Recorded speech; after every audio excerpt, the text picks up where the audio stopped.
Bonsoir à tout le monde et bienvenue sur ce Zoom atelier, j'avais dit pour ceux et celles qui sont intéressés en fait, qui s'intéressent au sujet de la gestion financière dans l'optique d'optimiser, on va dire, les problèmes, enfin, comment dire, de prévenir les problèmes d'argent, d'optimiser, en fait, voilà, en fait, comment est-ce qu'on gère tout ça pour éviter. Est-ce qu'on m'entend là? Ah oui, ok. Il y a juste un bip là. Ah, j'aurais dû recharger mon casque juste avant. J'espère pas que ça va trop biper. Donc voilà, avec l'objectif en fait d'optimiser un petit peu la manière dont on gère les finances avec l'objectif de prévenir les problèmes d'argent et aussi de pouvoir sortir des problèmes d'argent.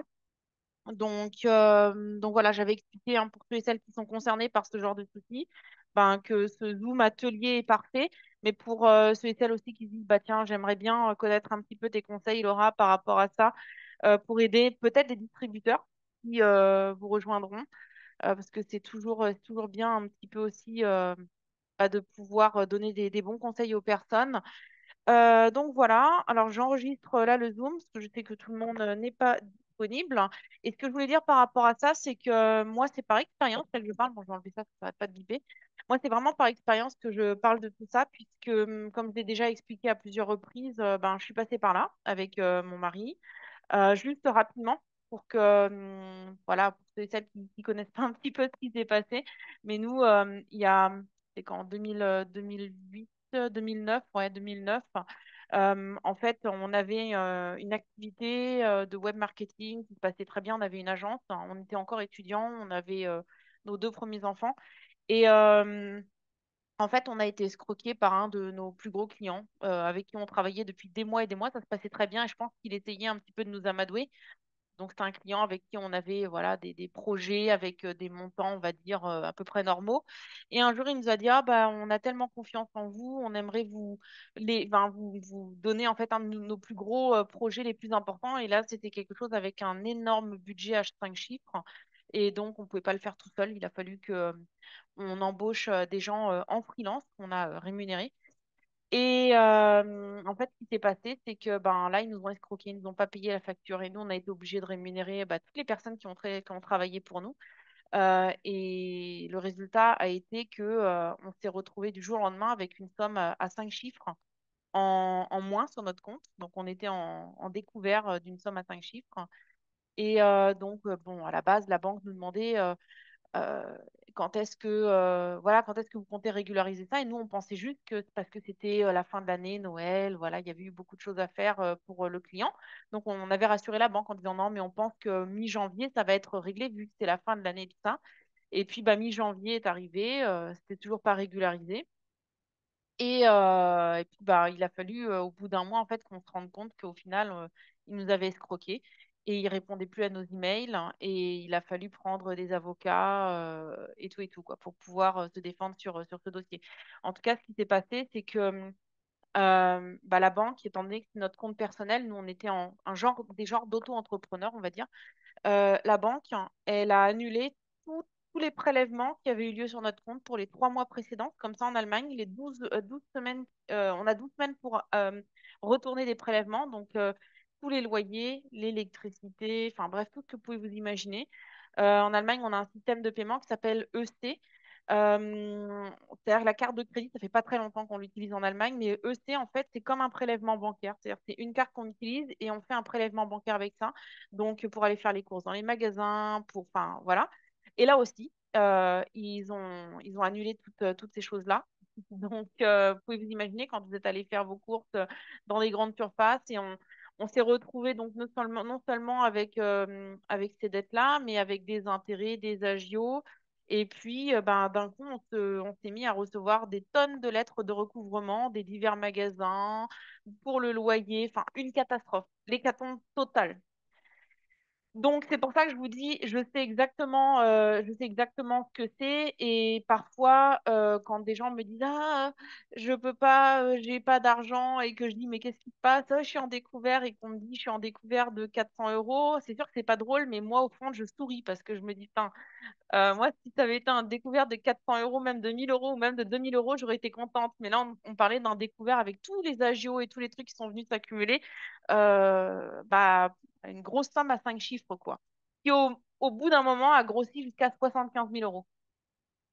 Vous vous rendez compte? Donc, on est passé quand même d'un truc au début. Enfin, la somme du début, je me rappelle plus des sommes exactes parce que j'ai l'impression quand même que j'ai un petit peu refoulé ces choses-là. Mais dans mes souvenirs, on était aux alentours d'une somme au début 20 25 000 euros, enfin, dans ces eaux-là, quoi. Et ce truc-là a grandi jusqu'à 75 000 euros.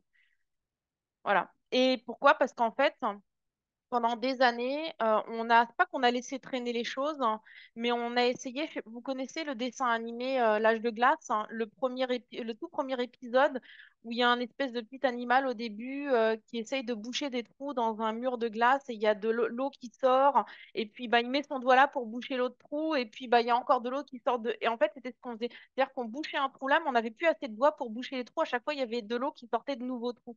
Et c'était ça qu'on faisait. Donc, en fait, nous, ce qu'on a fait pendant des années, quasiment 10 ans, c'était remplir les poches des banques, payer des intérêts. Et au final, la dette en elle-même hein, ne baissait pas. Euh, et ce qui nous a permis un peu d'ouvrir les yeux là-dessus, c'est qu'en Allemagne, il y a à peu près 6 7 ans, il y a eu une émission qui s'appelait Peter Vegat, hein. C'était un conseiller en fait qui aidait les gens à sortir de leur dette. Mais c'est quelqu'un d'officiel en fait. C'est un métier officiel en Allemagne. Et je crois même que c'est des fonctionnaires hein, qui font ça. Et donc, en fait, il avait une émission, c'était vraiment d'intérêt public, j'ai trouvé. Il allait aider des gens à sortir de leurs problèmes. Et ça nous a ouvert les yeux sur beaucoup de choses et on s'est aperçu qu'on faisait pas mal d'erreurs hein, et qu'on s'est dit, mais en réalité, on s'en sortira jamais de ces problèmes-là. Et la chose qu'ils faisaient en premier chez les gens, je vais partager l'écran de ma tablette, comme ça va être beaucoup plus simple. Je vais ouvrir ça là sur l'ordinateur en parallèle. Et tout ce que je vais vous partager, vraiment, si vous avez des problèmes de ce genre-là, je vous demande de le prendre à la lettre. Il y a peut-être des choses qui vous paraîtront exagérées, mais elles sont pas exagérées, croyez-moi. C'est des choses qui sont importantes par lesquelles il faut passer. Alors, qu'est-ce qu'il est en train de me faire? C'est en train de s'ouvrir là ou il est en train d'installer une mise à jour ou qu'est-ce qu'il fait? Ok, juste une petite seconde, hein, le temps que ça s'ouvre, que ce sera plus facile si vous voyez du visuel du coup. Et vous pourrez faire éventuellement des captures d'écran. J'espère que vous, si jamais d'ailleurs le temps que c'est en train de faire la mise à jour, si vous n'avez pas de stylo ou de papier, allez vous munir de ça en attendant là. C'est pile poil. À chaque fois que tu veux faire un truc important, il se met à faire des mises à jour. Bon, alors, on va rouvrir. Ok.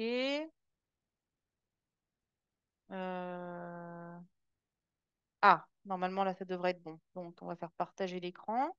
Accepter. Ouais, c'est bon. Donc, je vais pouvoir partager l'écran de ma tablette en direct. Comme ça va être beaucoup plus simple. On est allé vraiment, enfin, nous, ça a été c'est cette émission en fait qu'on regardait assidûment et on se disait, Tain, c'est dingue parce que je dirais que dans 90% des cas, il a aidé les gens à sortir de dettes, mais des fois des choses gravissimes, hein, des sommes à 200 000, 300 000, 500 000, tout comme il aidait des gens aussi qui étaient à des sommes de dettes aux alentours des 10 000 euros. Et je dis 90% des cas parce qu'il y avait toujours une partie qui ne suivait pas ses conseils hein, à la lettre, hein, ce qui fait que ça ne pouvait pas marcher. Et la première chose qu'ils faisaient, en fait, chez les gens, et ce que je veux ajouter encore là-dessus, c'est que là, ce que je vais vous expliquer, je l'ai fait avec plusieurs personnes dans l'activité, des personnes qui avaient des problèmes d'argent et qui, malgré l'argent qui rentrait avec l'activité, n'arrivaient pas à s'en sortir, hein. Donc, vraiment, c'est du sûr, sûr, sûr et certain, ce dont je vous parle. Euh, donc, en fait, ils faisaient un tableau à gauche, hein, il y avait les rentrées d'argent, donc les revenus. Bon, je vais le faire un petit peu plus bas. Donc, enfin, à gauche ou à droite, on s'en fiche, hein. Donc, les revenus, tout ce qui rentre sur le compte et les dépenses à droite. Et alors, il faisait un premier rendez-vous avec les gens pour voir un petit peu jauger ce qu'ils savaient en fait, ce qu'ils avaient comme dépenses. Ça, vraiment, je vous recommande de le faire là, à froid, vraiment. Après, par exemple, après le Zoom ou là, pendant que j'écris, de le faire à froid, juste déjà pour que vous vous rendiez compte si vous savez réellement ce que vous dépensez en gros et ce que vous rentrez comme argent. Donc, les revenus, ben, il y a tout ce qui est salaire, bien évidemment. Il y a tout ce qui est aide, CAF, enfin bon voilà, tout ce qui est aide.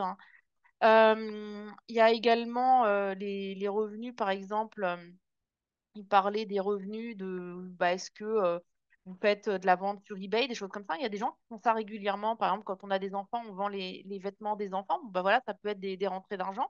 Donc, il disait, bah, vous faites une case de ça. Donc, ça, c'est des revenus qui vont être ponctuels. Mais là, dans notre cas, par exemple, avec le business, peut-être s'il y a des gens qui vous doivent de l'argent, ça existe aussi. Donc, remboursement de choses que vous avez prêtées. Bref, voilà, tout ce qui rentre sur votre compte, mais d'ailleurs, d'abord en priorité, ce qui est régulier. Et à droite, donc, il y a les dépenses.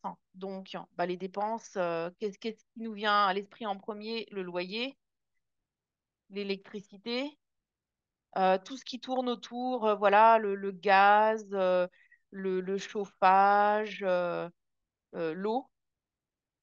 Ensuite, on a les assurances.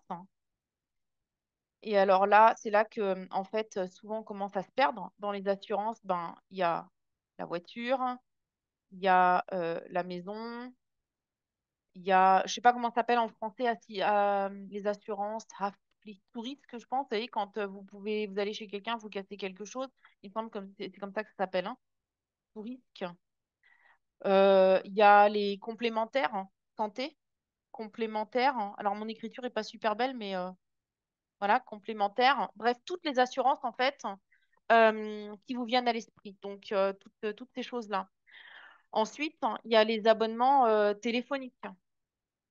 Ensuite, qu'est-ce qu'on a en dépenses? Il y a la nourriture, bien entendu. Ça, c'est le plus difficile, en fait, à savoir combien est-ce qu'on dépense en nourriture. Et c'est ça qui nous a causé, nous, le plus de travail à l'époque quand on a fait cette chose-là. Il y a la nourriture, il y a l'essence, il y a les crédits, par exemple, voiture, téléphone, enfin voilà, tout ce qui vous vient à l'esprit, donc vous le mettez là. Et peut-être également déjà des accords de remboursement que vous avez, par exemple, avec des huissiers, des créanciers et tout. Et donc, qu'est-ce qu'on fait? Ben, on fait le total. Donc, les revenus, admettons, je sais pas, moi, je dis un truc au pif, hein, mais ici, il y a 1400 euros. On fait le total des dépenses. Et là, on s'aperçoit, alors, très, très souvent dans cette émission, les gens disaient en dépenses, ah, j'ai 1350 euros. Ils disaient, OK, donc si vous avez 1350 euros de dépenses et 1400 euros de revenus, je me demande ce que je fais là. Parce que vous devriez avoir 50 euros de plus tous les mois sur le compte. Et c'est là, en fait, que ça se corse. Et c'est là que nous, on a pris conscience d'énormément de choses, hein, parce qu'en fait, en réalité, on n'est pas au courant de ce que fait notre argent. Il faut que vous compreniez une chose, c'est que notre argent, et même un centime, c'est comme si c'était des employés dans votre entreprise. Et si vous ne savez pas ce que vos employés font, ben, votre entreprise ne peut pas tourner rond. C'est la même chose en fait. Dès lors que vous comprenez que les centimes dans votre porte-monnaie ou sur votre compte en banque, bah, ce sont comme les employés de votre entreprise personnelle, familiale, voilà. Tant qu'on ne comprend pas cette chose-là, en fait, c'est compliqué. On doit savoir exactement à tout moment où sont passés ces centimes-là. En allemand, on dit, il n'y a, mais en français, on le dit aussi, il n'y a pas de petites économies. Et les Allemands disent souvent, en fait, il n'y a pas de centimes, il n'y a pas de petits centimes économisés. Et quand nous, on a compris cette chose-là aussi, ça a été très puissant. Quand on a commencé à comprendre que même 5 centimes, en fait, étaient importants. Il fallait réaliser, en fait, l'importance de ces choses-là. Quand on est vraiment à l'aise hein, financièrement, quand on a toujours de l'argent à la fin du mois, quand on n'est pas en découvert et toutes ces choses-là, pas très important. On ne regarde pas forcément à l'euro près. Mais quand on a ce genre de soucis, croyez-moi que c'est important. Je regarde parallèlement si je le vois comme dépense. Je regarde ce qui est écrit à côté, hein. Les remboursements ne vont pas du côté des dépenses, c'est les remboursements en fait de gens qui vous doivent de l'argent. Voilà. Les dettes d'un tiers. Il s'agit de l'argent que quelqu'un nous doit. Voilà. Par contre, hein, les remboursements que nous, on doit aux autres, c'est des crédits. Hein, d'accord, qu'on rembourse aux autres. Donc, hein, ça, c'est la première chose. Donc, je vous invite bien entendu déjà à faire hein, cette chose-là. Et quand vous travaillerez aussi avec hein, des personnes, vous remarquez que c'est un peu compliqué au niveau des finances et de la gestion des finances, je vous invite à le faire avec les gens. Et je vous précise quelque chose, hein, avoir des problèmes d'argent, ça peut arriver à tout le monde. Je dis pas que ça arrive à tout le monde, mais ça peut arriver à tout le monde.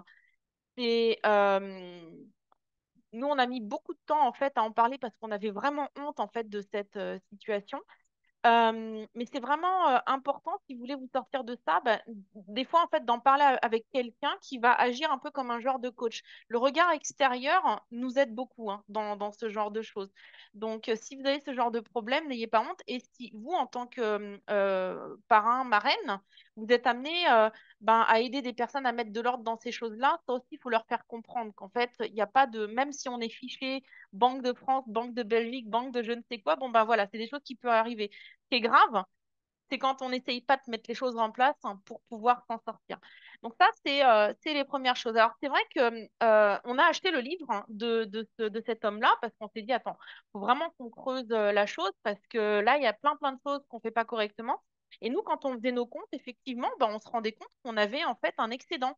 Moi, je dis, mais c'est pas possible. On n'a pas un excédent vu que tous les mois, on se retrouve avec toujours 100 euros, 200 euros, 300 euros de creuser en plus sur notre découvert. Parce que même avant cette histoire d'escroquerie, hein, on était aussi tout le temps en découvert. On avait une autorisation de découvert, on l'utilisait et on avait même tendance à aller toujours plus bas. Bon, notre problème, hein, il était né bien avant hein, cette chose-là. Euh, En fait, hein, ce qui vraiment nous a permis de pouvoir y voir plus clair, c'est de faire un cahier des comptes. Et ça, c'est ultra chiant. Je préfère vous le dire tout de suite. Mais si ça, on ne le fait pas, mais vraiment à la lettre, vous pouvez oublier. Et ça me fait penser un petit peu, moi, qui a eu des migraines chroniques jusqu'à 30, 31 jours par mois, le médecin nous demandait à moi et mon fils qui avait le même problème de tenir un calendrier. Et quand on allait le voir, il voulait voir les 3 derniers mois minimum, 3 à 6 derniers mois. Il disait, moi, ça ne me sert à rien si vous me dites juste sur 2 semaines, je veux voir les 3 à 6 derniers mois. Tout comme quand on va voir un nutritionniste, ben, il veut avoir 7 jours, c'est vraiment très peu, mais très souvent, il va vouloir qu'on tienne quelque chose sur un mois, par exemple, pour pouvoir vraiment se faire une idée réelle. Ben là, ce qui va être important, c'est de tenir ce cahier des comptes selon les problèmes que vous avez au minimum pendant 6 à 12 mois le temps de sortir de ça. Et donc, dans le cahier des comptes, qu'est-ce qu'on a commencé à écrire? Ben, toutes les dépenses qu'on avait, les dépenses, on va dire, fixes, hein, donc dépenses fixes. Et ça, on en avait en fait besoin seulement pour les dépenses parce que ben, les revenus, généralement, voilà, c'est deux, trois sommes qu'on ajoute hein, et l'affaire est réglée. Mais après, on avait toutes les dépenses au quotidien. Ça passait par euh, même un achat, par exemple, à 30 centimes. On l'écrivait. On achetait une baguette. Je ne sais pas combien ça coûte une baguette en France, hein, mais je sais pas, admettons, bah, vous allez peut-être rire parce que les prix ont certainement augmenté, mais en Allemagne, on n'achète pas de baguette. En tout cas, je ne vous le recommande pas. Mais admettons, 1 euro la baguette. Il fallait écrire 1 euro la baguette. On avait acheté un petit truc à 55 centimes. On écrivait 55 centimes. Et ça, on le faisait au détail toute la journée. La première chose qu'on faisait à la maison, donc on avait ce cahier de dépenses, ce cahier de compte, qui était chez nous dans la cuisine. Et dès qu'on arrivait à la maison, tout de suite, en fait, on remplissait ce cahier, on écrivait exactement ce qu'on avait dépensé. Et alors nous, la première fois, on l'a fait à la fin du mois, mais on a regretté. Donc du coup, on le faisait à la fin de la journée, puis après à la semaine, et puis après au mois. Ben, on ajoutait en fait donc ce qui était les achats nourriture. Hop, hein, achat nourriture, donc on avait notre compte. Ensuite, on écrivait par exemple les achats vêtements. On avait les achats, par exemple, tout ce qui était fourniture scolaire. Bon, on n'avait pas trop encore à cette époque-là, mais pour l'université, de temps en temps, ça arrivait. Donc là, on écrivait, par exemple, fourniture. On s'est même rendu compte, malgré notre situation, qu'on avait une dépense resto. Ça nous a choqués. On s'est dit, mais attends, c'est pas possible. Euh, Et oui, non, mais franchement, c'est là qu'en fait on se rend compte des erreurs. Bref, et donc on a commencé à catégoriser et à se rendre compte bah, des choses qui revenaient en fixe. Donc là, la nourriture, ok, on a dit bon bah très bien, on en a pourtant. Franchement, on n'a pas vu des choses. Moi, j'ai toujours été quelqu'un qui cuisinait tout, donc on n'achetait pas des plats cuisinés ni rien. Donc ce qui fait qu'au niveau de la nourriture, il n'y avait pas grand-chose à vraiment à optimiser. Mais au niveau des vêtements, mis à part pour les enfants, moi, je m'achetais pas forcément de vêtements ni rien. Donc là aussi, il n'y avait pas trop de choses à optimiser. Par contre, c'est tous les à côté, les restos, les livres, un gouffre. J'ai eu une genre de, je sais pas comment ça s'appelle, j'étais addict en fait aux livres. Et j'arrêtais pas d'en acheter, même avant de les avoir lus. C'est-à-dire, j'étais dans une librairie, je voyais un livre, et très souvent, je disais, ah, je vais l'acheter parce que je le lirai plus tard. Et en fait, au bout d'un moment, je me suis habituée à acheter le livre. Après, à le revendre, on a des sites qui existent d'ailleurs, c'est en France aussi, Momox, hein. C'est un site où on peut revendre des livres d'occasion. Bah, après, je me suis habituée à faire ça. Mais en tout cas, là, ces choses-là nous a permis de voir ben, où étaient les trous financiers. Et dans notre cas, il y avait ce qui était resto, il y avait les trucs style les boulangeries où on achetait des viennoiseries. Enfin, voilà, on s'est aperçu rapidement, tiens, là, il y a, je sais plus le chiffre, hein, mais admettons 90 euros, 100 euros, 150 euros. Et parfois, on se dit, ouais, mais attends, sur le mois, c'était seulement 65 euros, c'est pas grand-chose. Sauf que quand on a des revenus, je sais pas moi, de 1 000 euros, 1 200 euros, 900 euros, même des fois 2 000 euros, c'est pas grand. On va pas loin hein, avec ce genre de revenus. Et que tous les mois, on est en découvert et que on descend même en dessous du découvert, mais même 55 euros de dépenses inutiles, c'est ce qui nous met dedans en réalité. Et plus vite on prend conscience de ces choses-là, mieux c'est. Et ça, en fait, le fait de savoir exactement où l'argent allait, ben, ça a été vraiment un truc qui nous a ouvert les yeux. Donc, c'est-à-dire que on a fait ça, on l'a tenu, et c'est surtout grâce à mon mari, puisque lui, il a été hyper discipliné par rapport à ça dès le départ. Ça nous a permis, si mes souvenirs sont bons, d'économiser en termes de dépenses. Il me semble qu'on avait réussi à descendre de 25% nos dépenses. Donc, pour ça que ça, je vous l'invite à le faire dès le départ. Euh, si vous avez des dépenses au niveau, alors je sais que la nourriture en France est chère, beaucoup plus qu'en Allemagne, mais il y a toujours des moyens aussi hein, de pouvoir optimiser par-ci par-là. Regardez aussi qu'est-ce que vous avez dans vos dépenses. Souvent, un trou, moi je l'ai remarqué chez beaucoup de personnes, dans le portefeuille, ça va être causé par des plats préparés. Les pizzas surgelées, les lasagnes, les machins, toutes ces choses-là, ça coûte une fortune. Vous vous en rendez pas compte, mais ça coûte une fortune. Je sais que faire la cuisine, on a l'impression que ça prend du temps, mais en réalité, pas tant que ça. Moi, tous les soirs, là, juste avant le repas, on a commencé à 20h30. Aujourd'hui, j'étais un petit peu en retard parce que je suis rentrée tard. 19h30, j'ai fait rapidement une soupe avec des légumes frais, tout ça. En l'espace de 15 minutes, c'était prêt. Et on mangeait et l'affaire était réglée. C'est juste en fait des habitudes à prendre et des prises de conscience à faire. Donc, mais là, vraiment, faites cette chose-là déjà pour vous rendre compte où va en fait cet argent en trop. Parce que si on va dire, si dans l'absolu, vos dépenses réelles en réalité sont moindres que vos revenus, bah, c'est que forcément votre argent passe quelque part. Donc ça, c'est la première chose à faire. Donc vous allez vous apercevoir au bout d'un mois, 2 mois, 3 mois, où va l'argent. La troisième chose à faire, donc ça, c'est pour les personnes qui ont des dettes. Donc les dettes, c'est quoi? Bah, les dettes, c'est le découvert. Le découvert, c'est pas de l'argent qui vous appartient, hein.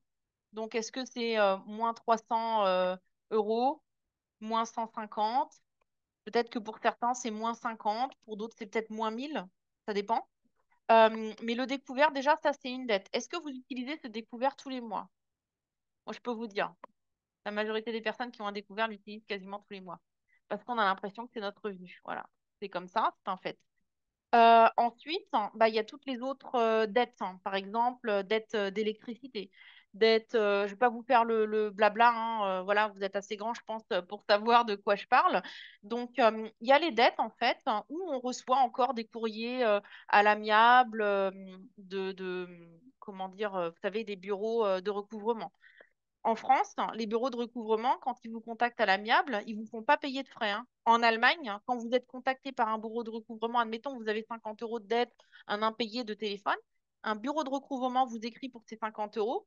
Déjà, vous pouvez être sûr qu'à cause de ce courrier, vous en avez au minimum pour 25 à 50 euros en plus, juste pour couvrir les frais du service amiable du service de recouvrement. Donc déjà, voilà, il y a les dettes, hein. Ensuite, il y a tout ce qui est dette, comment est-ce qu'on dit ça en français? Vous savez, celle où il y a un huissier en fait qui les a, c'est des dettes qui sont, enfin, il y a un nom spécifique par rapport à ça. C'est-à-dire qu'il y a un titre de dette. Donc, pour tout ce qui est dettes qui sont déjà chez les huissiers, je regarde si vous m'écrivez, je suis sortie du fichage, les pulsions qui deviennent des automatismes, oui, car ça fait déjà JO, les commandes pleines dimanche, compagnie, les entreprises, chaque acte entraîne des frais. OK. Donc, les dettes des huissiers. Et ça également, vous allez les noter, mais il faut le faire cette fois-ci de manière détaillée. C'est-à-dire que dans les dettes, qu'est-ce qu'on a? Ben, on a par exemple, je sais pas moi, SFR, on a 170 euros. On a par exemple EDF, je sais pas moi, 590 euros, et ainsi de suite, hein. Et après, on fait le total. OK? Pareil, si jamais il y a des choses qui sont chez des huissiers, on fait donc le détail, après on fait le total. OK? Si vous avez des cartes style, vous savez, Cofinoga et tous ces trucs-là, là, les crédits ou les cartes au champ, bref, toutes ces choses-là, pareil, vous faites le détail, carte Carrefour, Auchan et ainsi de suite. Le détail, hop, et on fait le total. Donc, vous allez avoir le total de vos dettes à ce niveau-là. Et ce qu'il faut regarder en fait en premier, ce sont les dettes des huissiers. Pourquoi? Parce que généralement, les huissiers, dans la majorité des cas, on a tendance à les ignorer. Quand ils nous contactent, ben, on leur répond pas. Pourquoi? Parce qu'on a honte de la situation. Enfin, s'il y a des personnes qui sont concernées, qui veulent oser l'écrire dans le chat, mais en tout cas, moi, c'était comme ça, hein. Je répondais pas aux huissiers, je dis, oh, putain, c'est encore lui, je reconnais. Ils nous appellent pas, nous, ils viennent sonner directement à notre porte. Mais voilà, j'imagine que si à cette époque-là, il y avait des huissiers qui m'appelaient, j'aurais enregistré les numéros de téléphone et j'aurais pas répondu ou je les aurais bloqués, tout simplement. C'est ce que je faisais avec les bureaux de recouvrement, hein, parce que c'est toujours les mêmes qui nous contactaient. Donc, bon, je bloquais les numéros, j'y répondais pas, quoi. Comme ça, je n'étais pas confrontée, en fait, à la douleur, hein. Donc là, en fait, c'est super important euh, de, de contacter, en fait, les huissiers. Si on a été, bah, si on n'a pas été, en fait, discipliné par rapport à ça, donc de les appeler, de dire voilà, je suis Laura Lipinski, il y a tel et tel dossier chez vous. Donc, ben, j'ai décidé de prendre en main ma situation financière. Jusque-là, j'ai pas été très sérieux, pour être honnête, hein, parce que bah, j'avais peur en fait. Et si vous avez peur d'appeler les huissiers, vous pouvez vous faire aider par un ami, une amie. J'ai même aidé une distributrice où on était ensemble au téléphone, comme dans un appel à trois. En fait, elle m'a passé le relais. Je lui ai dit, bah voilà, moi, en fait, j'aide telle personne. Et je sais que pour elle, en fait, ça lui coûte beaucoup de courage de faire ça. Donc, je lui ai proposé, du coup, de l'aider. L'huissier lui a demandé confirmation par rapport aux protections des données, tout ça. Et puis, au téléphone, en fait, ben voilà, je lui ai demandé de me dire les sommes. J'ai dit, vous pourriez me dire pour tel dossier, telle somme, parce qu'elle avait deux dossiers chez ce huissier-là. Et je lui ai dit, bah écoutez, là, je vais l'aider à y voir plus clair dans ses comptes et donc vous faites la même chose. J'ai besoin d'y voir plus clair dans mes comptes, donc j'aimerais que vous me donniez la somme exacte à ce jour. Donc il va dire une somme. Des fois, on a la surprise, on dit putain, il y en a encore pour 50 euros de plus. Pourquoi? Bah, parce qu'on a laissé traîner le truc. Donc là, vous vous faites donner les sommes et vous dites, bon voilà, comme je vous ai dit, je suis en train d'analyser ma situation financière. Je me fais aider par quelqu'un et je vous demanderai d'avoir l'amabilité de me laisser 7 jours. 7 jours, c'est suffisant, 7 jours, 10 jours, pour pouvoir créer un plan financier. Et à l'issue de ces 7 jours, je vous recontacterai pour vous faire une proposition concrète de paiement ou de plan de paiement à mettre en place. Je vous assure, on a l'impression que les huissiers sont des cons, mais ils sont des cons, c'est pourquoi? Juste parce qu'en fait, ben, on les ignore, parce qu'on les prend pour des imbéciles, en fait. On croit qu'ils sont nés de la dernière pluie alors qu'ils font ça toute la journée. Et c'est ça le problème. Un huissier qui a quelqu'un qui a des dettes, hein, qui prend contact et qui lui explique, hein, qui veut régler la situation, il est content.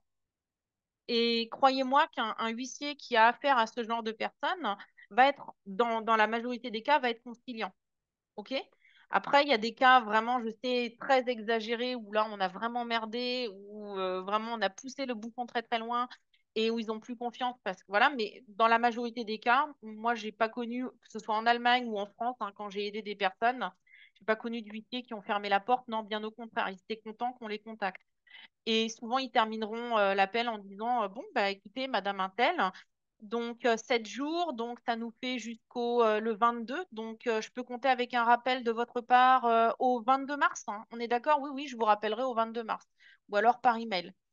Euh, pour, le, pour la banque également, on va procéder aussi à une prise de contact avec la banque parce que l'objectif en fait qu'on a, c'est non seulement de régler sa situation, mais également à terme de pouvoir se débarrasser de son découvert. Parce que croyez-moi, tant que vous gardez un découvert, hein, en fait, vous avez toujours, les dettes ont toujours un pied dans votre porte. Toujours. Et moi, je vis sans découvert depuis 2000, 2016, hein, je crois. 2016, on n'a plus d'autorisation de découvert. Et on vit très bien comme ça. Au début, ça a été difficile, mais voilà, y a plus, et on n'a pas eu besoin de faire crédit non plus depuis ce moment-là. Donc, c'est juste en fait une habitude à prendre. Donc là, en fait, ce qu'on va avoir, c'est trois données au total. On va avoir la donnée des rentrées d'argent, on va avoir la donnée des dépenses fixes et des dépenses, donc nourriture et toutes ces choses-là. Donc ça, c'est la deuxième donnée, les dépenses. Et on va avoir la donnée de nos dettes. Donc, on a les revenus moins les dépenses. Hop, on a une somme ici. Donc, les dépenses après avoir fait ce cahier des comptes, hein, pour pouvoir savoir bah, qu'est-ce que je peux éliminer, qu'est-ce que je peux annuler. Donc, je vais peut-être d'ailleurs me pencher rapidement là-dessus. Comment savoir en fait ben, comment est-ce qu'on peut diminuer ses dépenses? Je vous l'ai expliqué pour la nourriture tout à l'heure, hein. Je vous l'ai expliqué par exemple pour les restos. Mais par exemple pour les factures téléphoniques. Très très souvent, il y a des trucs en fait dont on n'a pas besoin en France. Vous avez la chance, hein, si je ne me trompe pas, il me semble que la majorité des opérateurs téléphoniques proposent la possibilité de résilier son contrat au mois, sauf si vous vous êtes mis le boulet au pied avec un smartphone. Moi, j'ai plus de contrat avec smartphone non plus. Je préfère acheter à la limite un smartphone d'occasion sur le Bon Coin ou ce genre de choses, plutôt que de me lier 24 mois. Mais de regarder aussi par rapport à ces choses-là, de regarder aussi au niveau des assurances. Très souvent, on a des assurances qui ne nous servent à rien, qui sont trop chères. Et croyez-moi, ça vaut le coup, même pour aller économiser pour 5 euros. Quand on a des problèmes d'argent, 5 euros, c'est 5 euros. 1 euro, c'est 1 euro. Donc ne vous dites surtout pas, ah oui, mais qu'est-ce que je vais aller m'emmerder d'aller changer mon abonnement machin ou mon assurance machin pour aller économiser 4,50 €. 4,50 €, c'est 4,50 €. Quand on a des problèmes d'argent, c'est beaucoup d'argent. Et quand on accumule 4,50 € sur 12 mois, bah, ça commence déjà à faire une somme. Même si c'est une somme moindre, mais ça commence à faire une somme. OK? Donc, il faut regarder en fait dans sa liste qu'est-ce qui peut être optimisé. D'accord? Et se dire également, et ça c'était pour notre histoire de restaurant, ben, on s'est dit à ce moment-là, bon, si vraiment on a la possibilité dans les 6 mois de sortir des problèmes et de pouvoir respirer, ben, on va arrêter ce truc-là. Moi, bon, c'est vrai que je fais pas trop vêtements. Pour moi, j'ai jamais eu ce problème-là, mais je sais que souvent pour les femmes, quoique les hommes aussi, hein, on va pas non plus faire des préjugés par rapport à ça, mais ça touche quand même plus souvent les femmes, ce problème des vêtements. Bon, ben, pareil, on se prive tout simplement pendant 6 mois, voire même un an, et puis l'affaire est réglée. De toute façon, quand on a des enfants, c'est les enfants qui passent en premier. Donc, du moment que eux sont bien habillés, il n'y a pas de souci par rapport à ça. Donc, on fait bien entendu une optimisation des dépenses. Donc, ici, on a un résultat. Et admettons que ce résultat donne, je sais pas moi, 120 euros. Donc, on regarde au niveau des dettes qu'on a. Donc, si on a un découvert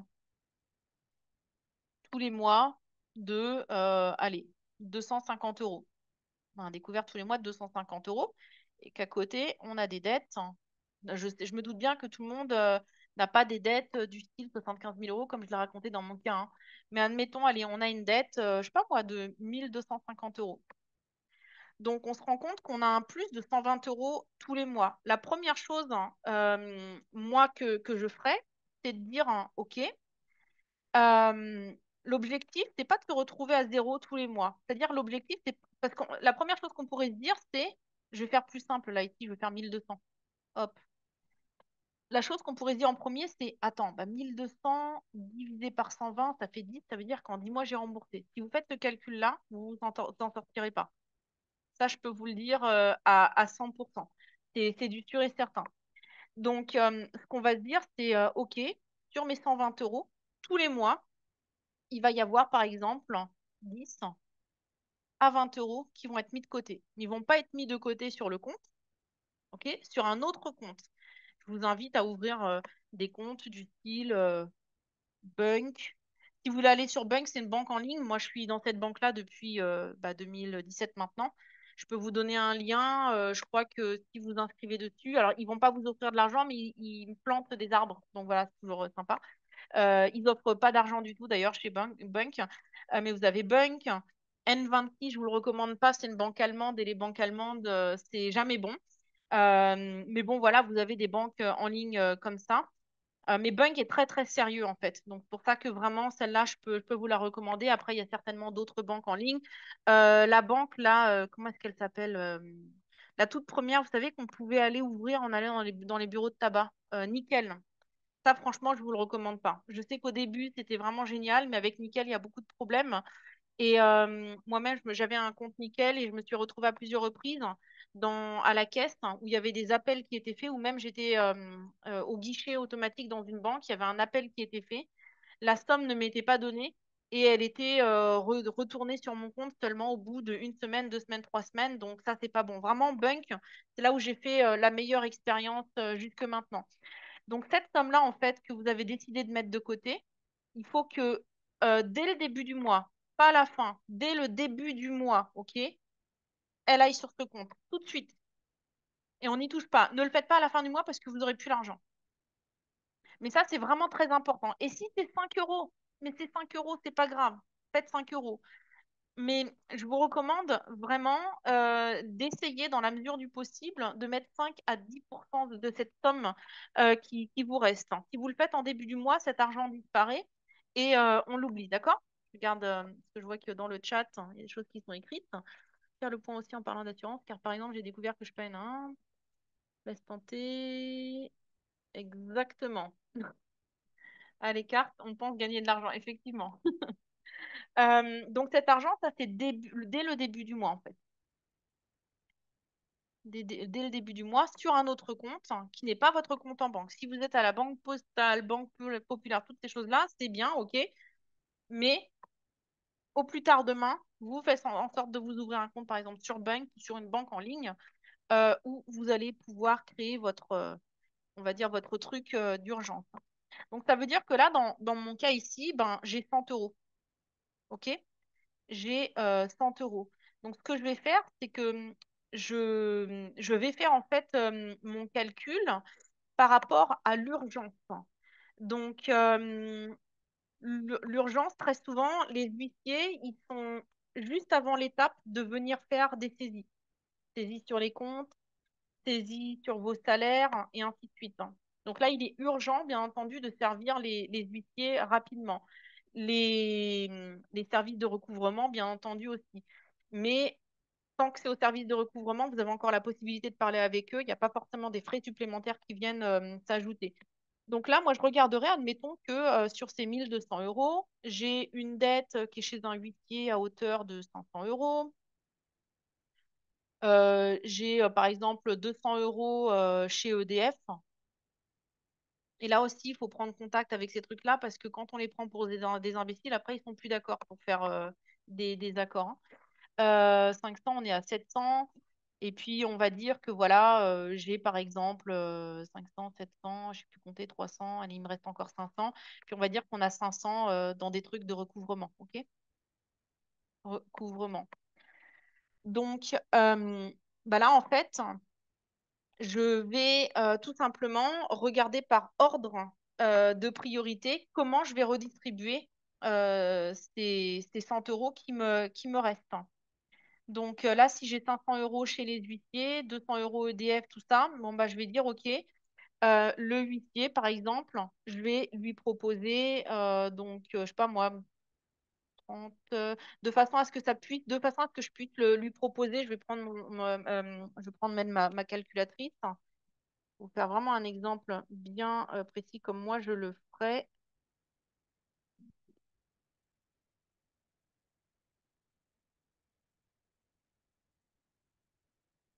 OK. Donc là, moi, ce que je ferai avec un huissier, c'est que j'irai lui proposer, dans ce cas-là, 41 euros par mois. On est à peu près sur 12 mois là, de remboursement.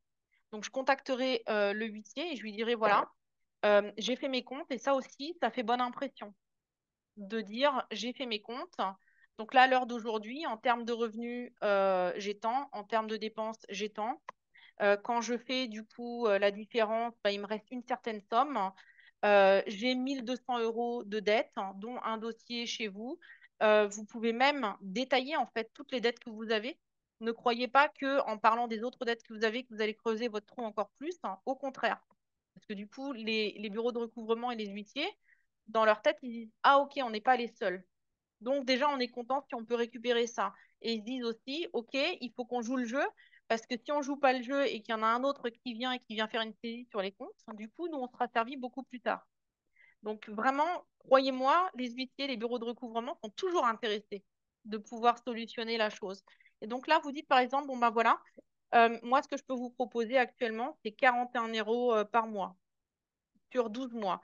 Vous pouvez essayer avec une somme plus petite, 31 euros. Il vous dirait, OK, 31 euros, du coup, ça nous ferait tant de mois. Ça nous fait un peu trop. Moi, il faut que je puisse régler le dossier en 12 mois, par exemple. Bon, bah écoutez, en 12 mois, dans ce cas, vraiment, c'est le maximum que je peux vous proposer, 41 euros. Et on s'engage à un versement de 41 euros. Quand est-ce que vous avez l'argent sur le compte? Je ne sais pas quand est-ce que les salaires sont versés en France, la CAF, toutes ces choses-là. Mais dites pareil, hein, ne soyez pas sous pression. Dites tout simplement, bon, bah, généralement, l'argent sur mon compte tombe tel jour. Des fois, on sait qu'il peut y avoir des délais bancaires. Donc, si l'argent tombe sur le compte le 4, par exemple, eh bien, écoutez, moi, je m'engage au plus tard, tous les 5 ou tous les 4 du mois, à vous faire un virement de 41 euros pendant 12 mois. L'affaire est réglée, le huissier dit OK, et le mieux du mieux, c'est toujours de se faire confirmer la chose par l'écrit. Est-ce que je peux avoir votre adresse email, maître, ou je ne sais pas quoi? OK, hop, adresse email. Je vais réitérer l'offre que je viens de vous faire, hein, à l'écrit, et si vous aviez l'amabilité de me confirmer notre accord, c'est très gentil. Et comme ça, vous avez la confirmation à l'écrit. Maintenant, bien entendu, bah, c'est à vous de vous y tenir. Ensuite, hein, je regarde les autres choses, hein, à côté. Donc, je vais regarder par exemple EDF.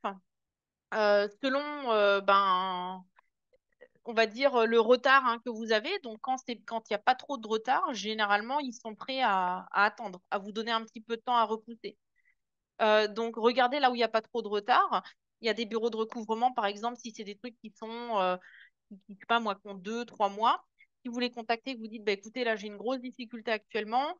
Je rembourse tant auprès d'un huissier et tout, mais dans à peu près 2 mois, je vais avoir 10 euros de plus, hein, et là, du coup, je pourrais régler le dossier auprès de votre service. Là aussi, si vous êtes carré et que la personne en face de vous comprend que ben, vous connaissez vos finances et que vous savez exactement où vous en êtes, personne ne vous fermera la porte. Encore une fois, eux, leur job, hein, c'est pas de vous emmerder, même si on a bien entendu l'impression qu'ils sont là juste pour nous emmerder, nous pourrir la vie. Eux, leur job, c'est de récupérer de l'argent. C'est tout. Et leur job, c'est d'essayer de le récupérer sans devoir engager des frais de justice, sans devoir payer des huissiers parce qu'ils les payent aussi pour venir faire des saisies.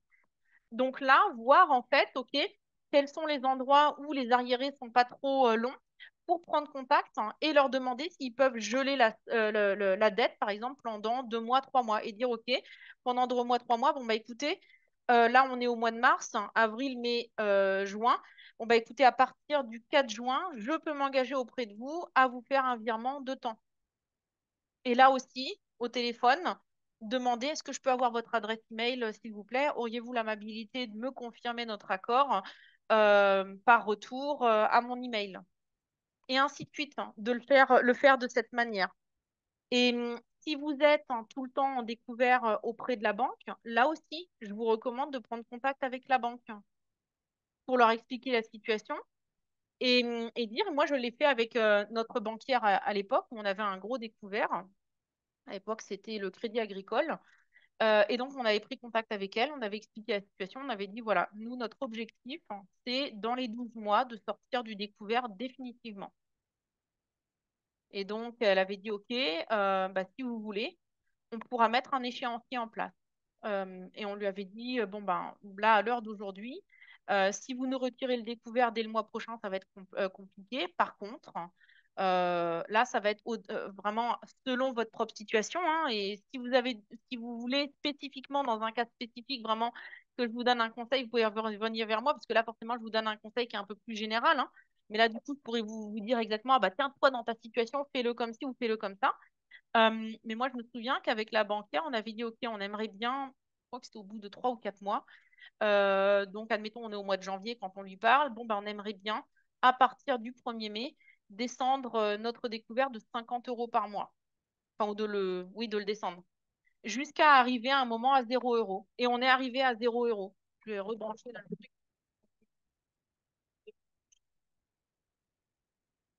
Et là, encore une fois, vous n'avez, sauf si vous êtes vraiment sur, enfin, sur un gros con, ce qui peut toujours arriver aussi, mais même quand on a ce genre de personnes à la banque, il y a toujours moyen de demander contact directement auprès d'un ombudsman dans la banque. Les ombudsman, c'est des gens qui sont là pour faire en fait l'entre-deux. Donc, ils vont être là pour médiatiser entre vous ou contacter quelqu'un d'autre dans la banque ou demander un changement de conseiller. Mais si vous dites clairement votre objectif à la banque, que vous dites, bah voilà, moi, je veux définitivement quitter cette autorisation de découvert et dans 12 mois, je souhaite ne plus avoir d'autorisation de découvert. Vous n'avez aucun banquier qui vous fermera la porte par rapport à ça. Et ça, franchement, enfin, je l'ai vu avec des dizaines de banquiers. On me dit, j'ai aidé plein, plein, plein de gens à mener ces discussions-là avec leurs banquiers et tout ça. Et ils étaient même super étonnés et soulagés, en fait, de se rendre compte qu'au final, ben, derrière, c'est vrai que on se dit souvent, oui, les banquiers, c'est des nuls, ils sont incapables, tout ça et tout, mais derrière, il y a quand même des humains. Ça, faut pas l'oublier. Et les banquiers sont juste cons, en fait, ben, quand on les prend pour des idiots, hein, c'est tout quand ils ont l'impression que voilà, on essaye de les éviter et tout ça. Mais là aussi, en fait, de faire un calcul, c'est vrai que bon, là, moi, c'est très très serré, hein, la somme que je vous ai dit, et c'est vraiment à l'arrache que je vous ai fait ce calcul. Je pense que dans une situation spécifique, individuelle, peut-être que j'aurais redistribué l'argent différemment parce que tout dépend vraiment de l'urgence hein, des remboursements. Mais comme dit, quand on communique avec toutes ces personnes, je vous assure que non seulement ça soulage, et on a l'impression d'être aidé et d'être soutenu par ces personnes qu'on voyait en fait comme nos pires ennemis. Et je vous assure que oui, on peut en fait être soutenu par des huissiers, on peut être soutenu par nos banquiers qui d'habitude en fait nous appellent tous les 4 matins pour nous dire que on est en découvert, pour nous dire qu'il y a un prélèvement qui est passé et qu'ils vont devoir rejeter. On peut être soutenu dès lors qu'on montre de la bonne volonté. Est-ce que vous avez compris à peu près dans quelle direction ça va? Est-ce que c'est compliqué ou pas? Un peu, hein. Peut-être. C'est compliqué, je dirais, quand tu peux poser ta question, Estelle. C'est compliqué, en fait, euh, comme dit, toutes ces choses-là nous tombent pour la première fois dessus. Et moi, je vous rassure, hein, on a mis un peu de temps à mettre ces choses-là en place. Hein. Déjà, l'histoire du cahier de compte, ça nous a vraiment beaucoup aidé à prendre conscience quand même de pas mal de choses. Euh, mais voilà, c'est juste en fait un truc qui peut s'installer au fur et à mesure dans votre vie. Avant de répondre à la question, je voudrais juste rajouter quelque chose que j'ai pas précisé ici. Euh, il y a aussi la possibilité, quand on doit des sommes, que ce soit aux huissiers, que ce soit au recouvrement et à la banque, admettons, je sais pas, moi, j'ai une somme qui traîne depuis un moment déjà de 700 euros. Si vous avez la possibilité, par exemple, de ramener 500 euros en une fois, des fois on peut même le faire, par exemple, en deux fois ou en trois fois. Vous contactez en fait le huissier en question ou le truc de recouvrement en question, vous dites voilà, j'aimerais en fait liquider cette dette. Il y a certainement un terme spécifique à ça en France, nous on a un terme spécifique en allemand, mais voilà, j'aimerais en fait liquider cette dette et vous faire une proposition pour terminer complètement cette chose-là. Si je vous propose de vous virer 500 euros dans les 7 jours à venir, est-ce que vous pouvez me confirmer l'effacement des 700 euros? Et ça va peut-être vous paraître étonnant, mais il y a énormément de créanciers qui disent oui. Vous pouvez même, des fois, dans certains cas, comme quand c'est des choses très, très poussées, et quand on montre aussi, quand on ouvre nos comptes, hein, quand on dit aux créanciers, bon ben voilà, il me reste tant à la fin du mois, j'ai tant de dettes, il me reste, enfin voilà, j'ai seulement tant de revenus. Il y a même des créanciers, des fois, qui vont être d'accord hein, pour que vous le remboursiez seulement 25, 30, 40%. Il faut faire aussi ce genre d'offre, hein.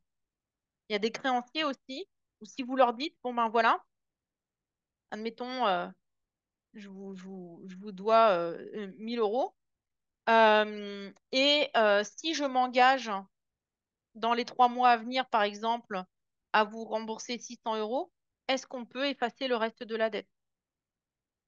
Souvent, ils vont vous demander, bah oui, mais d'où vient cet argent? Vous n'êtes pas obligé de dire d'où elle vient. Moi, ce que j'aimais bien dire, c'était, bah en fait, j'ai tout simplement quelqu'un, un proche, qui m'a proposé de me donner un coup de pouce hein, et qui m'a dit que sous la condition que je pouvais effacer cette dette-là, il était prêt à me donner 600 euros, à me prêter 600 euros pour pouvoir m'en débarrasser.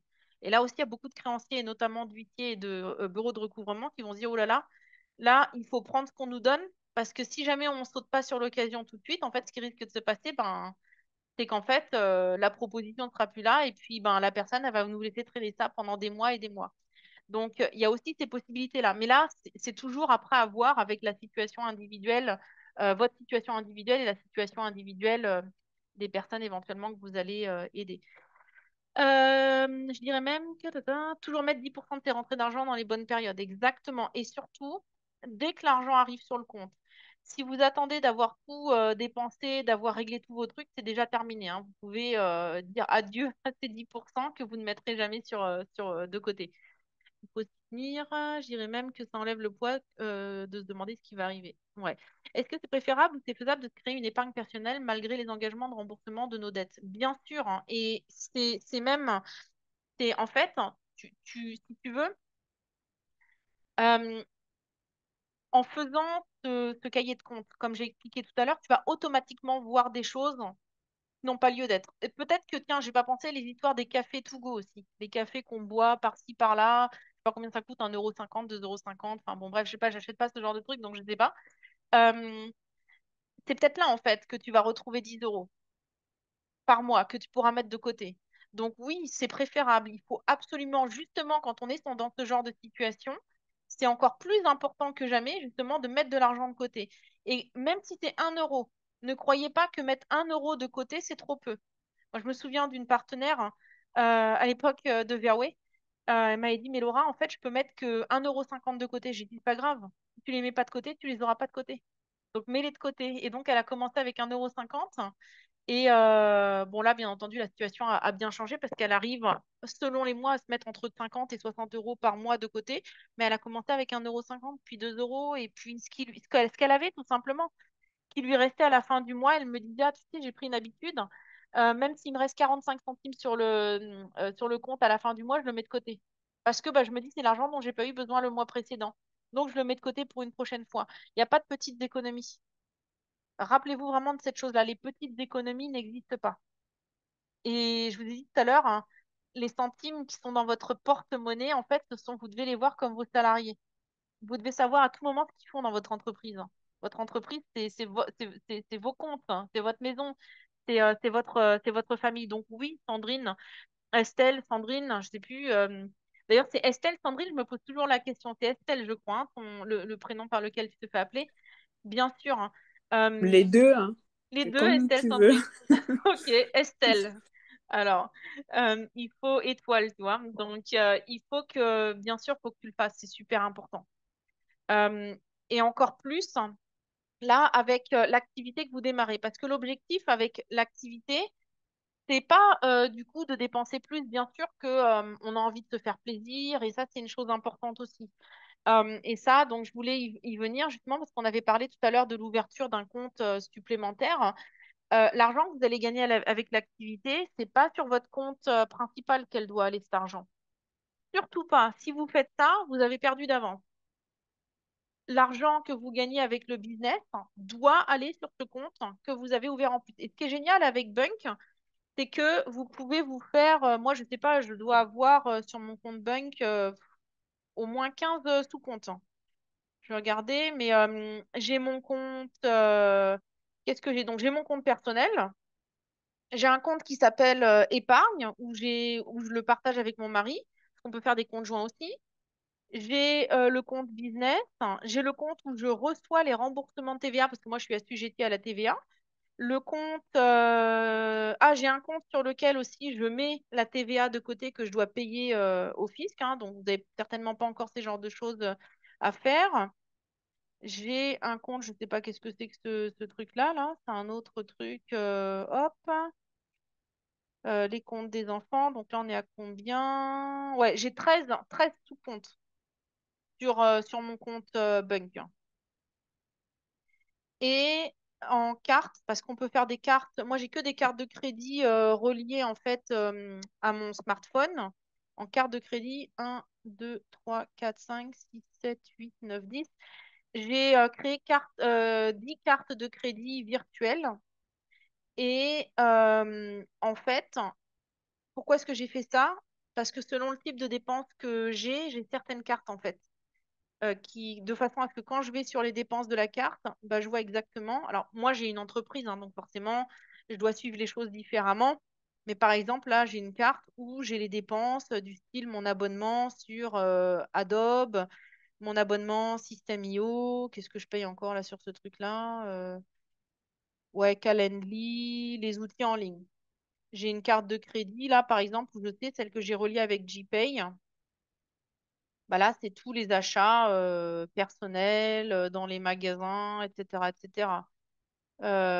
Et ainsi de suite. J'ai même une carte de crédit qui est reliée avec Amazon. Donc, quand je fais mes paiements sur Amazon et sur Netflix. Enfin, voilà, là, j'ai Amazon et Netflix sur cette carte de crédit. Comme ça me permet de voir exactement, en fait, ce qui a été dépensé. Peut-on ouvrir autant de comptes que l'on veut sur... si tu le fais sur Bunk, Françoise, je crois que tu peux ouvrir jusqu'à 20 comptes. Enfin, c'est-à-dire que tu peux ouvrir un seul compte en ton nom. Donc, c'est-à-dire que tu vas avoir un compte, voilà, Françoise David. Et sur ce compte-là, tu vas pouvoir faire des sous-comptes. Tu as la possibilité, parallèlement également, de te faire un compte pro. Après, ça coûte un peu plus cher. Et sur Bunk, il y a plusieurs types de comptes, hein. Après, ça dépend en fait des choses qu'on veut avoir. Mais regardez, hein, il y a plusieurs comptes en ligne qui sont vraiment très intéressants et qui ne coûtent pas grand-chose. Moi, c'est vrai que sur Bunk, j'ai pris en fait le truc le plus élevé. On a cinq comptes reliés. Donc, il y a les deux comptes de mes fils, hein, parce que chacun a leur propre compte, hein, où j'ai ma vue, le compte de mon mari, le mien, et il y en a un cinquième qu'on a en fait dans l'abonnement pour être celui de notre petit dernier. Et avec toutes les cartes de crédit et tout ça, par mois, je paye pour les cinq comptes au total. Je crois qu'on est à 24,99 € pour 5 comptes au total, avec une quinzaine de cartes de crédit dessus. Mais vous n'avez pas besoin de ça. Voilà, là, c'est juste que dans mon cas, bon, ben, c'est le plus avantageux. Et moi, étant en entreprise, je peux le déduire de mes dépenses. Mais dans une banque aussi, au Crédit Agricole, j'ai deux comptes. En fait, la raison pour laquelle je recommande quand on a des dettes, hein, si vous n'avez pas de dettes, si vous n'avez pas des problèmes enfin bon, bref, ce genre de choses, moi, je vous recommande de mettre cette somme de côté sur un compte en dehors de la banque dans laquelle vous êtes actuellement. Maintenant, si ce n'est pas ce genre de souci, vous pouvez avoir un deuxième compte dans votre banque, ça, c'est pas un problème. Mais dans le cas vraiment où il y a des dettes, je recommande de le faire ailleurs. Et la raison pour laquelle on avait ouvert le compte chez Bunk aussi, c'est parce qu'on avait eu de multiples recommandations. C'est un compte qui est aux Pays-Bas, qui est inscrit aussi au système de banque de la Banque des Pays-Bas, donc qui est surveillé et qui est assuré. Mais la raison, c'était aussi qu'à l'époque, nous, on risquait toujours d'avoir des saisies sur nos comptes, hein, et ça met beaucoup plus de temps en fait pour, euh, pour que les saisies arrivent à l'étranger. Voilà, donc c'était aussi la raison, quoi, pour éviter, pour gagner du temps.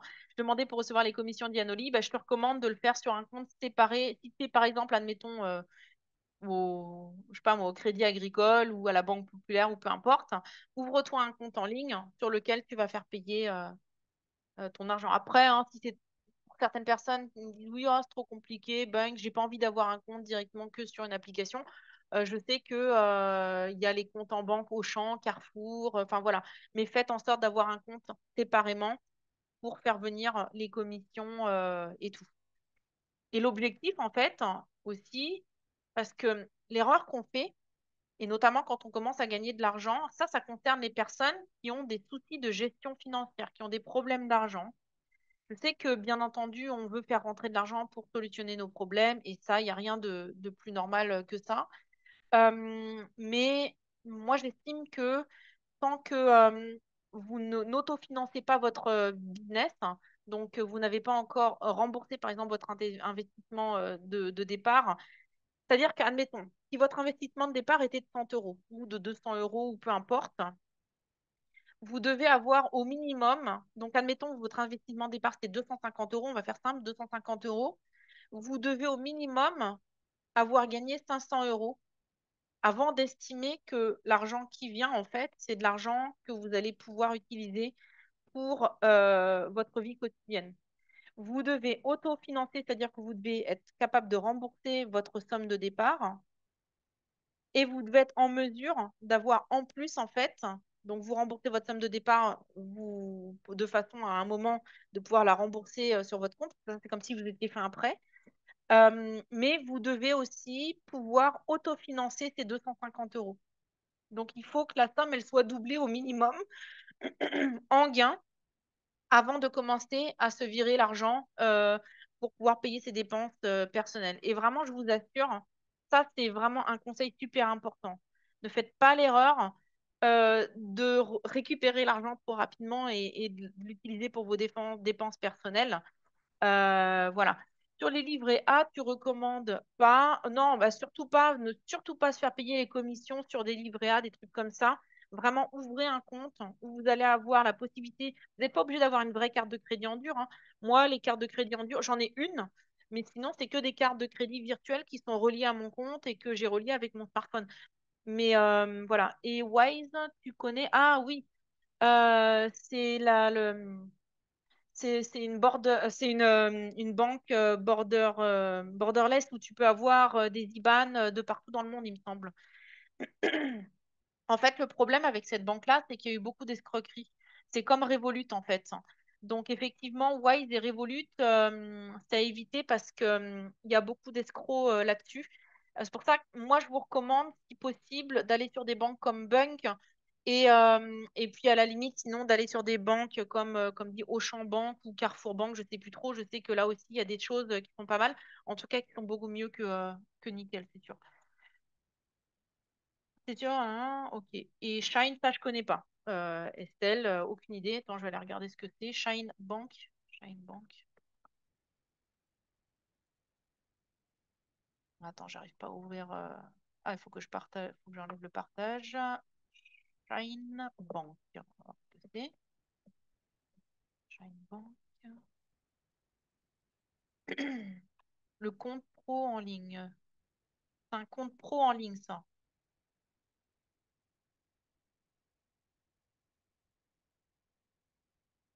Shine basique, 7,90 €. Je sais pas, à notre avis. Quoi. Néobanque française. Ah, il y avait une néobanque écologique là aussi qui avait été créée, française, il n'y a pas très longtemps. Il faudrait que je retrouve le nom à la limite pour vous le partager. J'ai entendu pas mal de choses intéressantes dessus.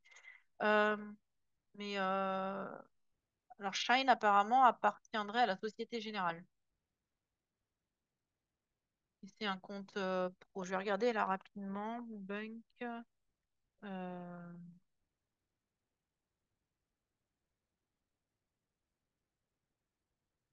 pour Bank. Ta-ta-ta.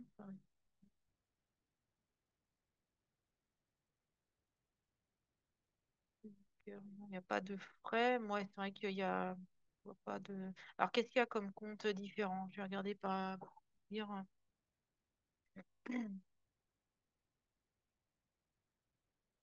Il me semble, Dominique, hein, je t'avais recommandé d'aller chez Bunk. Hein. Il me semble que toi, tu es chez Bunk, non? Est-ce que tu peux me confirmer? Bunk, Easy Bank Personnel. Donc voilà, on peut ouvrir cette banque-là ouais, en l'espace de 5 minutes. Donc vous installez l'application et puis après, vous vous retrouvez à parler avec quelqu'un pour faire le KYC, quoi. Donc c'est vraiment assez simple. Ensuite, il y a Bunk Easy Money Personnel. Bunk Easy Green Personal, Bunk Easy Savings Personal. Ah, on peut même faire juste un truc pour faire des économies dessus. Bunk Easy Travel Personal, Bunk Pack. Moi, je crois que c'est Bunk Pack que j'ai. Bref, de toute façon, allez jeter un coup d'œil. Mais en tout cas, c'est vraiment enfin, moi, c'est vraiment une banque excellente et avec un très, très haut niveau de confiance. L'idéal, c'est une banque qui permette les dépôts de chèques. Je sais pas, il y a encore beaucoup de gens qui payent par chèque, Marilou. Que, ça aussi, hein. Enfin, moi, je pense que le chèque est voué de toutes les façons à mourir.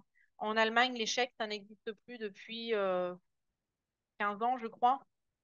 Enfin, en tout cas, si quelqu'un veut payer par chèque, c'est très suspicieux. Il y a quand même... Enfin, moi, j'ai plusieurs personnes, notamment dans la vente directe, qui se sont retrouvées en difficulté financière à cause des dépôts de chèques. Hein. Donc, le mieux, honnêtement, c'est les virements IBAN. Hein. Aujourd'hui, de toute façon, un virement IBAN, beaucoup ne veulent pas la CV, donc je dis virement. Oui, bah donc voilà, par virement bancaire. Mais franchement, les chèques, je n'utilise même pas les dépôts de liquide. En fait, moi, quand je reçois du liquide, je l'ai dans une boîte en fait. Et pareil, en fait, j'ai une feuille de papier dans cette boîte où il y a écrit, bah, là, tel jour, il y a tant d'argent qui est rentré, tout ça. Ah, sauf quand c'est bien sûr, si c'est des rentrées d'argent pour le business, je le mets pas dans la boîte personnelle. Hein. Mais j'écris sur cette feuille-là, en fait, voilà combien d'argent. Et du coup, ben, qu'on l'utilise pour nos dépenses personnelles, quoi. Oui, je suis chez Bunk. Et t'es satisfait, Dominique? Parce que je sais que tu maudissais N26 et toutes les autres banques. Hein. Je t'avais recommandé Bunk, mais a priori, ça a l'air de bien se passer. Pour le moment, t'as pas encore parlé de les attaquer en justice. Donc, j'imagine qu'apparemment, t'as l'air d'être satisfait de leur service. Je me moque de toi, hein. Je pense que tu commences à me connaître, hein. Ouais, tu fais tout. Non, ce qui est vraiment génial, en fait, avec Bunk, c'est que alors, je vais vous dire un truc qui va peut-être vous choquer, mais pas moi. Moi, il m'est déjà arrivé, grâce au marketing de réseau, d'avoir style 15 000 euros sur mon compte chez Bunk. Et j'avais besoin de faire un virement, malheureusement pour le fisc, un virement à 5 chiffres. Et si j'avais été dans une banque traditionnelle, même style nickel, ils m'auraient dit, attends, qu'est-ce que tu veux faire un virement de plus de 750 euros? Faut une autorisation. Si j'avais voulu faire un virement à 5 chiffres ou même un virement de 8 000 euros, par exemple, au Crédit Agricole, il aurait fallu que je demande l'autorisation. Hein. Et là, en fait, sur votre compte banque, c'est vous qui décidez. Vous pouvez dire, bon, ben, sur telle carte de crédit, je mets une limite de 50 euros par jour. Sur telle carte de crédit, je mets une limite de 10 000 euros. Et pour les virements, pareil, vous pouvez mettre votre limite. Et là, c'est moi, au moment où je faisais mon virement pour le fisc et où vraiment j'ai pleuré, j'ai écrit, bon ben voilà, je remonte la limite à tel montant. J'ai fait mon virement, après je l'ai redescendu. Donc c'est vraiment nous qui décidons de tout, en fait, de A à Z sur ce compte. C'est assez génial. Et c'est une banque qui est très crypto-friendly. Donc quand on se met aussi plus tard à faire des investissements, hein, ça bien entendu, c'est une seconde étape quand on a réglé tous ces soucis et tout. Mais c'est une banque en fait qui emmerde pas le monde quand on veut faire des investissements. Quand moi j'ai dû faire, j'ai envoyé des montants par exemple sur des plateformes comme Binance, ils m'ont pas posé de questions. Par contre, il y a beaucoup de banques traditionnelles qui vont vous poser des questions dès lors que vous allez essayer d'envoyer de l'argent vers des plateformes de crypto. Voilà, voilà. Bah écoutez, j'espère que ça n'a pas été trop compliqué ce que je vous ai expliqué.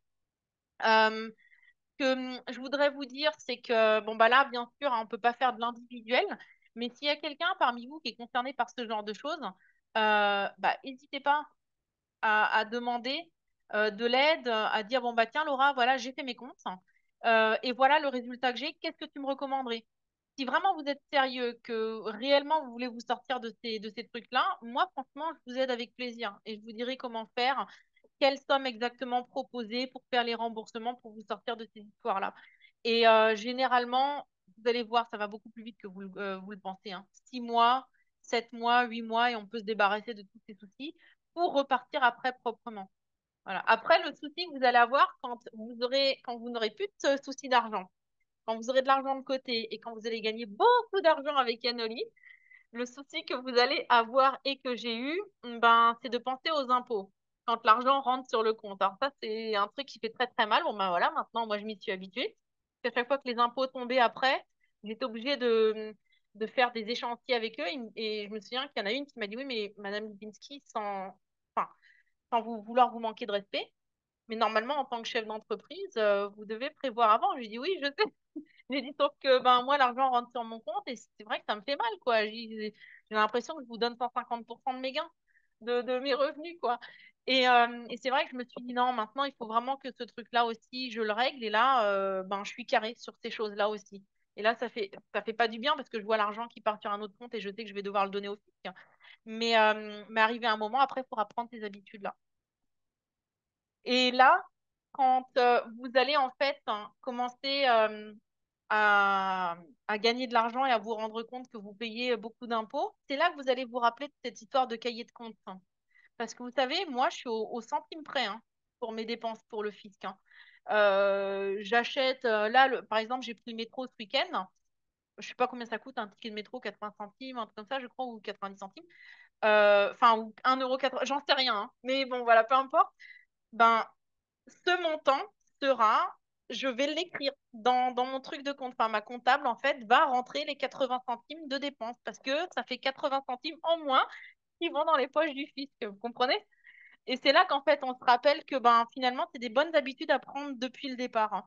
Quand on est chef d'entreprise, c'est des habitudes qu'il faut avoir dès le début. Et même si vous êtes VDI, au début, quand vous êtes VDI, la seule chose qu'on va vous demander, c'est vos marges et les gains que vous faites. Mais prenez l'habitude dès le départ pour vous rendre compte de ce que vous gagnez réellement dans votre activité.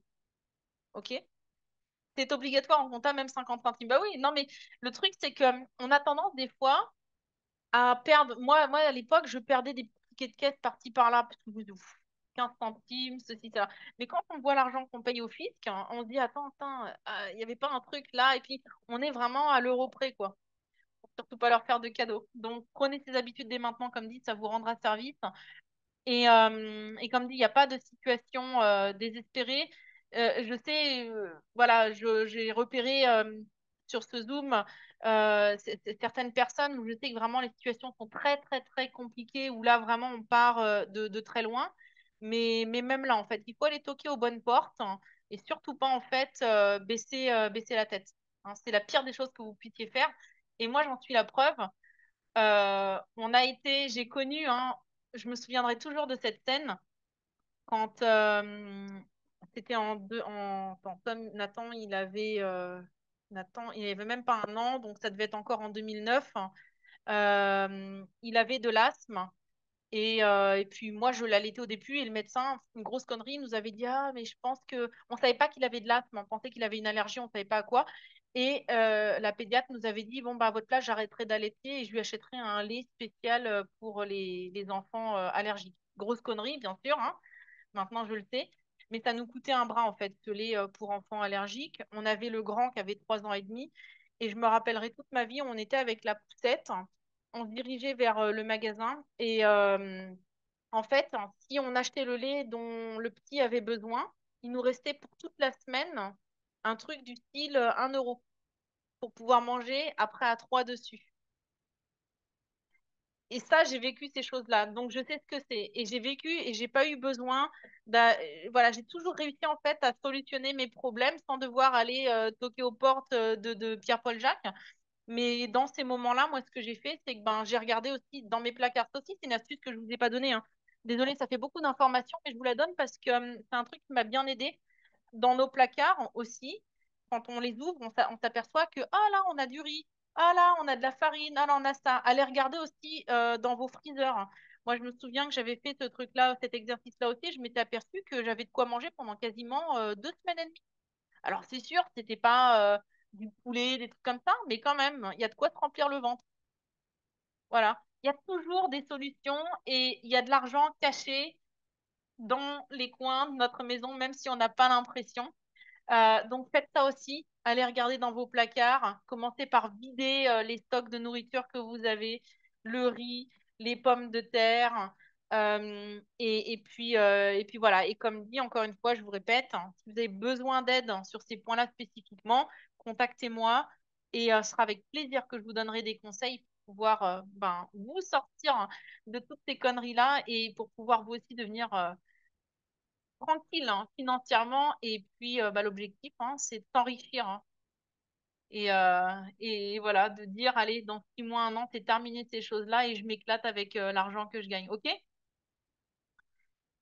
Sur ce, bon, ben, je vois là qu'il n'y a que des personnes de métropole. Donc, dormez bien. Euh, et puis, je vais essayer de vous mettre là le replay dès demain, parce que là, il est enregistré sur mon ordinateur pour le coup. J'ai pas fait l'erreur de le faire directement sur Zoom. Donc ça, je pourrais vous le mettre directement sur YouTube demain matin.